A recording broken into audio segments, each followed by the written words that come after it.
చేసి చేసి చేసి విసిగిపోయాను అన్నయ్య. రాట్లా పెద్ద పెద్ద ఎదవలకు వస్తుంది కానీ నాకు రాట్లా.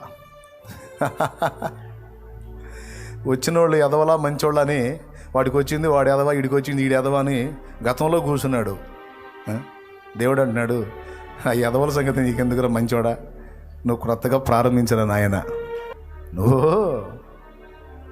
వాళ్ళ నీళ్ళని చూస్తూ వాళ్ళ గతాల్లో కూర్చున్నావురా బాబు. నువ్వు దేవుడు నీకు ప్రతిరోజు ఇస్తున్న నూతన శుభోదయాన్ని నువ్వు లక్ష్య పెట్టట్లేదు. ప్రతిరోజు నూతనంగా నీకు ఇస్తున్నాడు, ఒక నూతన ప్రయత్నాన్ని నీకు స్వాగతిస్తున్నాడు.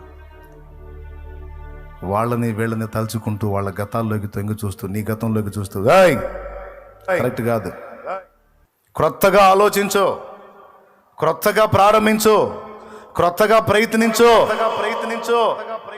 ఒక నూతన ప్రారంభాన్ని మొదలుపెట్టు. నీ సేవకు సంబంధించి, నీ కుటుంబానికి సంబంధించి, నీ పనికి సంబంధించి. ఓకే, ఉద్యోగ ప్రయత్నం విఫలమైందా? ఎంతవరకు విఫలమైందో చూద్దాం, చెయ్యి. ఆఖరి రోజు వరకు చెయ్యి. ఎందుకు జరగదో చూద్దాం కార్యం. నిన్ను పుట్టించినవాడు, నీకంటూ కుటుంబాన్ని ఇచ్చినవాడు, వాళ్ళకి పట్టెడు అన్నం పెట్టడానికి నీకు ఒక ఉపాధి చూపించడా? అంత అన్యాయస్తుడా? చూద్దాం ఆ సంగతి కూడా. ఒకవేళ చూపించలేదు, అప్పుడు తగాదా వేసుకుందాం దేవుడితో. నీ చేత తగాదా వేసుకునేంత అవకాశం ఇస్తాడు నీకు. ఆఖరి నిమిషంలోనైనా అద్భుతం చేసి మలుపు తిప్పగలుగుతాడు ఆయన జీవితం. నిరీక్షణ పోగొట్టుకోకూడదు, ప్రయత్నాన్ని విరమించకూడదు. రోగం వచ్చింది, వచ్చిన రోగం అలానేనా పోదా? లేదండి, ఇది పోయేది కాదు, ఇది కంపెనీ జబ్బు. వాడి జబ్బు కంటే కూడా కంపెనీ జబ్బు అనేది 38 years. అంతకంటే సీనియారిటీ ఉందా నీకు? మరి అంతకంటే సీనియర్ వా నువ్వు? 38 ఏళ్ళు ఒక దెబ్బలో పోయినే, ఒక మాటలో పోయినే. ఒక మాట లే అంటే అయిపోయే. క్రొత్తగా ఆలోచించండి, నూతనంగా మళ్ళీ ప్రారంభించండి. పొలం వేసావు పండ్ల, పత్తి వేసావు పండ్ల, తీసేయి, ఇంకొకటి దానిలో పోయింది దీనిలో ఇస్తాడు. ఎవడని ఎవడు చెప్పాడు నీకు? ఎవడన్నా బ్లంట్గా అన్నా అనుకోవద్దు, మాకు పల్లెటూరు వాళ్ళు కదా. ఎవరు చెప్పారు నీకు అంటే అఫీషియల్ కొంచెం ఇబ్బంది పడతారు. అందుకని ఎవడు చెప్పాడంటే కరెక్టే కదా అనుకుంటారు. అందుకని అప్పుడప్పుడు అవి కూడా వాడుతుంటాను, నన్ను తిట్టుకోకండి. దేవునికి స్తోత్రం, హల్లెలూయా. నేను చెప్పేది వాస్తవం. ఎవరు చెప్పారు? నా దగ్గరకు వచ్చి చాలామంది చెప్పారు, పత్తి పోయిందన్నా తీసేసి ఇంకోటి వేసా, అందులో పోయింది ఇందులో ఇచ్చాడు. దేవునికి స్తోత్రం. అయిపోయిందా? ఇప్పటికే 50 ఏళ్ళు వచ్చింది, ఇంక నేనేం చేస్తానంటారు కొంతమంది. 50 ఏళ్ళు అయిపోతే ఇక అయిపోయింది లైఫ్. మరి 80 ఏళ్ళు అయిపోయినాయి మోషేకి. నీదన్నా 50, 60, 70, మోషేకి 80. ఇంకేం ఉందిలే అన్నాడు. ఆయన కూడా అన్నాడు, దేవుడే ఉన్నాడు, నిజమేనా ఈ వయసు వచ్చింది ఇంకేం చేస్తావులే సర్దుకో అనలా. ఓయ్, నీ వయసు లెక్కలు నాకు చెబుతున్నావు ఏంది? అంతా అయిపోయింది మోడు అంటున్నావా? ఆ మోడుకి మళ్ళీ చిగురు పుట్టించి చెట్టు చేసి కాపు గాయించి ఫలాలు పండించగలిగే దమ్మున్నాడు. పదా చూశారు కానీ పదా. ఏంటి 80 ఏళ్ళేడా?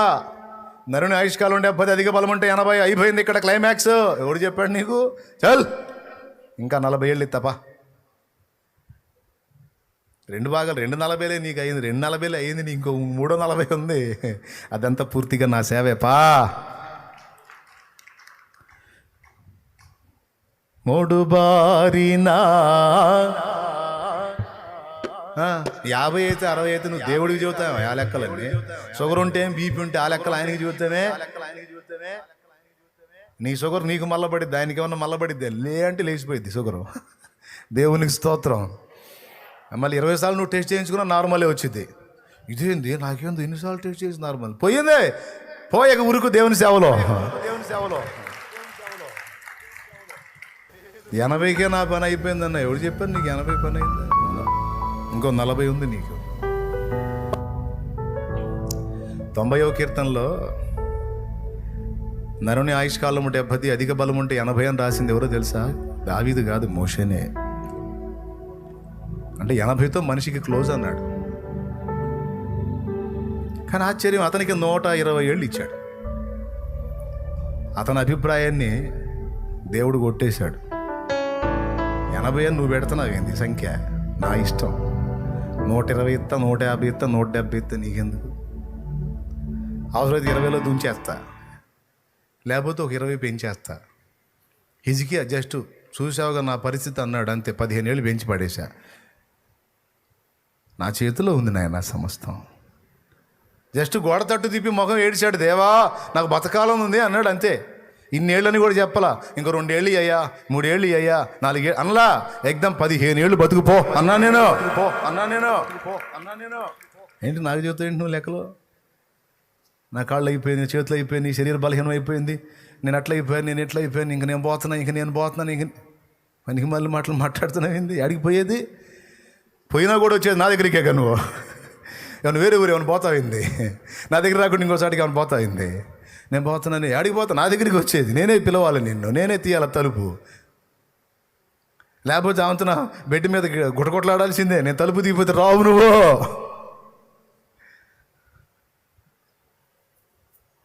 ఎందుకు అయిపోయింది? చాలా టైం పోగొట్టుకున్నా, చాలా లైఫ్ పోయింది, చాలా టైం పోయింది, ఇంకేం చేసేదిలే అని గతంలో కూర్చునే దరిద్రాన్ని మానుకోమని చెప్తున్నాడు పరిశుద్ధాత్మ ఈరోజు.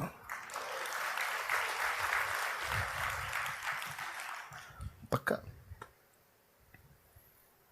నా మాట అనుకోవద్దు ప్లీజ్. దేవునాత్మ నాకు ఈ మాట చూపించి ప్రేరేపిస్తే నేను వచ్చా, సొంత మాటలు కాదు. ఆత్మీయ జీవితంలో ఓడిపోతున్నావు. ఓడిపోతే రాజీ పడిపోతావా? పాపంతోనే కూర్చుంటావా? మొన్న పోరాడావు, ఓడిపోయావు. నిన్న పోరాడావు, ఓడిపోయావు. ఈరోజు పోరాడావు, ఓడిపోయావు. మళ్ళా రేపు నీకు ఒక ఉదయం ఉంది, మరొక నూతన ఉదయం ఉంది. పాపంతో నువ్వు పోరాడు, రక్తము కారునంతగా పోరాడు.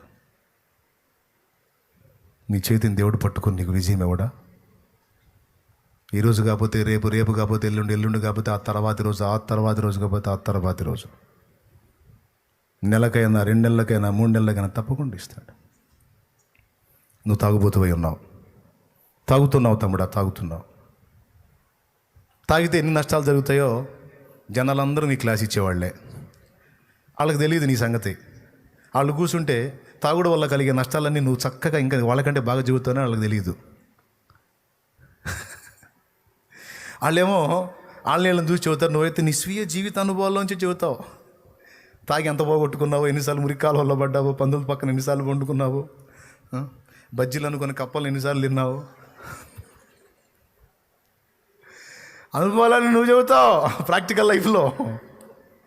స్తోత్రం, హల్లెలూయా. మరి ఫుల్గా తాగి బజ్జీల పొట్లను తీసుకొని వస్తున్నాడు. వాన పడింది బాగా, అంత రొచ్చే గుంట నీళ్ళు ఉన్నాయి, పడ్డాడు, అందులో కప్పలు ఉన్నాయి, బజ్జీలో పక్కబడ్డాయి. ఏం చేస్తాడు? ఓకే, నువ్వు త్రాగుడు బలహీనతలో ఉన్నావు. త్రాగుడు బలహీనతలో ఉన్న వ్యక్తిని కదిలిస్తే పక్కనోడు ఇచ్చే క్లాస్ కంటే డబల్ క్లాస్ ఇవ్వగలడు. ఎందుకంటే వీడిదేమో చూసిన జ్ఞానం, వాడిదేమో పొందిన అనుభవ జ్ఞానం. నా పాయింట్ ఏంటంటే దానిలో నుంచి బయటికి రావాలి అనే ఆరాటం నీకుంది. కొంతమంది త్రాగుడుకు బానిసలు, కొంతమంది డ్రగ్స్కు బానిసలు, కొంతమంది వ్యభిచార పాపానికి బానిసలు, కొంతమంది అశ్లీల చిత్రాలకు బానిసలు. దేవునిలోకి వచ్చి కొంతమంది వెనక్కి వెళ్ళిపోయిన వాళ్ళు ఉన్నారు. అసలు దేవుణ్ణి ఎరగక కొంతమంది ఉన్నారు. నీకు ఒక మాట చెప్తున్నాను, రాజీ పడిపోయావా? ఇక నేను మానుకోలేను, నేను జయించలేను, నా వల్ల కాదు, అది తీసుకోకుండా నేను ఉండలేను, అది చూడకుండా నేను ఉండలేను, అది చేయకుండా నేను ఉండలేను, అది తాగకుండా నేను ఉండలేను, అట్లా ఇంకా ఏమేం బలహీనతలు ఉన్నాయో వాటన్నిటితో నువ్వు రాజీ పడిపోయావా? అట్లయితే నీకు దేవుడిచ్చే ప్రతి శుభోదయం అంధకారమే. దేవుడు ప్రతి ఉదయం నీకు నూతనంగా ఎందుకు ఇస్తున్నాడంటే, నిన్నటి వరకు తాగావు, ఈరోజు కొంచెం క్రొత్తగా ఆలోచించి ఒక క్రొత్త స్టెప్ తీసుకో, ఇక నుంచి ఒక మలుపు జీవితం తిరిగే అవకాశం ఉందని దేవుడు నీతో మాట్లాడుతున్నాడు ప్రతిరోజు. ఏమిటి ఆ నూతన స్టెప్? వదిలే, పాత స్నేహాన్ని వదిలే. జస్ట్ చిన్న నిర్ణయం, పాత ఫ్రెండ్స్ని వదిలే. రా దేవుని సన్నిధికి రా. దేవుని పరిశుద్ధుల సహవాసం, క్రొత్త స్నేహం ఏర్పరచుకో. ఆత్మీయులు చూడు, వాళ్ళతో సహవాసాన్ని ఏర్పరచుకో. సాధ్యమైనంత వరకు దేవుని సన్నిధిలో ఎక్కువ గడుపుతూ ఉండు. బయటికి వెళితే నీ మైండ్ పాడైపోతుందంటే నీకు విస్తారమైన పని ఉండొచ్చు, మొత్తం పక్కన పెట్టేయి. ఒక వారమనో 10 రోజులనో కనీసం 3 రోజులైనా పక్కన పెట్టి నీవు దాని నుంచి విడుదల పొందడానికి నీ వంతు నువ్వు ప్రయత్నం చేస్తున్నావు అన్న సంగతి దేవునికి చూపించు. ముందు నీ భార్య కాదు, నీ ఇంటి వారికి కాదు, వాళ్ళకు నువ్వు చూపినా చూపకపోయినా నువ్వు వ్యక్తిగతంగా ఆలోచించుకో. దాని నుంచి నువ్వు బయట పడగోరుతున్నావు కనుక నీకు దాని విషయంలో ఉన్న ఇరిటేషన్, విరక్తి కనపడినట్లు నువ్వు దేవుని ముందుకు రా. దేవా, నాకు ఇష్టం లేదు, ఆ దరిద్రంలో ఉండటం నాకు ఇష్టం లేదు, ఆ చెడిపోయిన చూడటం నాకు ఇష్టం లేదు, ఆ డ్రగ్స్ తీసుకోవటం నాకు ఇష్టం లేదు, ఆ త్రాగడం నాకు ఇష్టం లేదు, ఆ వ్యభిచార పాపం జీవించడం నాకు ఇష్టం లేదు, ఆ అక్రమ సంబంధంలో కొనసాగటం నాకు ఇష్టం లేదు. రా దేవుని ముందుకి. ఓపికంటే ఉపవాసం ఉండవు, కాచుకో దేవుని సన్నిధిలో, గోసాడు దేవుణ్ణి. ప్రతిరోజు ఒక నూతన ఉదయాన్ని ఇచ్చే దేవుడు నీ జీవితంలో నీతి సూర్యోదయం కలిగించి నీలో నిగ్రహ శక్తిని మేల్కొల్పి తన ఆత్మ ద్వారా నీకు బలాన్ని ఇచ్చి నువ్వు బలహీనపడుతున్న ఆ పాపాన్ని అధిగమించడానికి తప్పకుండా నీకు శక్తిని ఇస్తాడు. మనుషులు మాట్లాడినట్టు క్లాసులు కాదు దేవుడిచ్చేది. అధిగమించాలన్న ఆశ నీలో ఉంటే దానికి కావాల్సిన బలాన్ని ఇస్తాడు దేవుడు. నా చెల్లి, ప్రయత్నం చేసి చేసి విసిగావా? స్పిరిచువల్ లైఫ్లో పడుతూ లెగుస్తూ. నా తమ్ముడు, ఆత్మీయ జీవితంలో పడుతూ లెగుస్తూ విసుగు చెందావా? రోజు ఇంత అయిపోయింది నా బ్రతుకు అనుకుంటున్నావా? రోజు ఇంత అయిపోయింది, మళ్ళీ రేపు ఒక రోజు ఉంది నీకు. మళ్ళా ప్రార్థనా జీవితంలో ఎదుగుబదుగు లేకుండా ఆగిపోయాను. ప్రార్థన ఒకప్పుడు చేశాను, ఇప్పుడు చేయలేకపోతున్నాను. వాక్యం చదవలేకపోతున్నాను. ఒకప్పుడు ఎంతో ఆత్మీయతలో మండాను, ఇప్పుడు ఎండిపోయాను, చల్లారిపోయాను అన్ను అంటున్నావా? అంటే నువ్వు ఏమన్నా మరణ పడక మీద ఉండి ఈ మాటలు అనుకుంటున్నావా? ఒకవేళ నువ్వు మరణ పడకలో ఉండి కూడా ఈ మాటలు అనుకుంటే అయినా నీకు అవకాశం ఉంది. నువ్వు మరణ పడకలో ఉన్నా సరే నీకు కూడా ఒక సూర్యోదయం ఉంది. మళ్ళీ నీకు కూడా ఒక రోజు పొద్దు పొడుస్తుంది, తెల్లారుతుంది కదా. నీకు కూడా ఒక నూతన దినం ఉందంతే. నువ్వు కూడా దిద్దుకోవటానికి, సరి చేసుకోవటానికి, తిరిగి లేవటానికి, బలం పుంజుకోవటానికి, కోల్పోయిన శక్తిని మళ్ళా పొందుకోవటానికి శాంసన్ లాగా నీకు కూడా అవకాశం ఉంది. దావీదులాగా నీకు కూడా అవకాశం ఉంది. తేడాబడ్డాడు, సింహాసనం పోగొట్టుకున్నాడు, సరి చేసుకున్నాడు, మళ్ళీ ఎక్కాడు. తేడాబడ్డాడు, కళ్ళు పోగొట్టుకున్నాడు, సరి చేసుకున్నాడు, దేవుని శక్తిని వేడుకున్నాడు, శత్రు వినాశనాన్ని ఒక్క రోజులోనే మొత్తం వైనం చేశాడు. ఎవరి కోసం తను పుట్టాడో వాళ్ళ మొత్తాన్ని వైనం చేశాడు. ఆ విజయాన్ని సాధించాడు. ఈరోజు నీకు ఛాన్స్ ఉంది అంటున్నాడు దేవుడు. ఇంకేం చెప్పాలి? ఏవో సంగతుల గురించి ప్రయత్నాలు చేసి చేసి చేసి విసుగు పుట్టిందా? డోంట్ వరీ, ప్రయత్నం మానొద్దు. నీ ఊపిరి ఉన్నంత వరకు పోరాటం ఆపొద్దు, ప్రయత్నం మానొద్దు. నీకు దేవుడు నూతన క్రియలు సిద్ధపరిచి ఉంచాడు, నూతన జీవితాన్ని సిద్ధపరిచి ఉంచాడు, నూతన జీవాన్ని సిద్ధపరిచి ఉంచాడు, నూతన భవిష్యత్తు నీది కాదని ఎవరు చెప్పగలరు?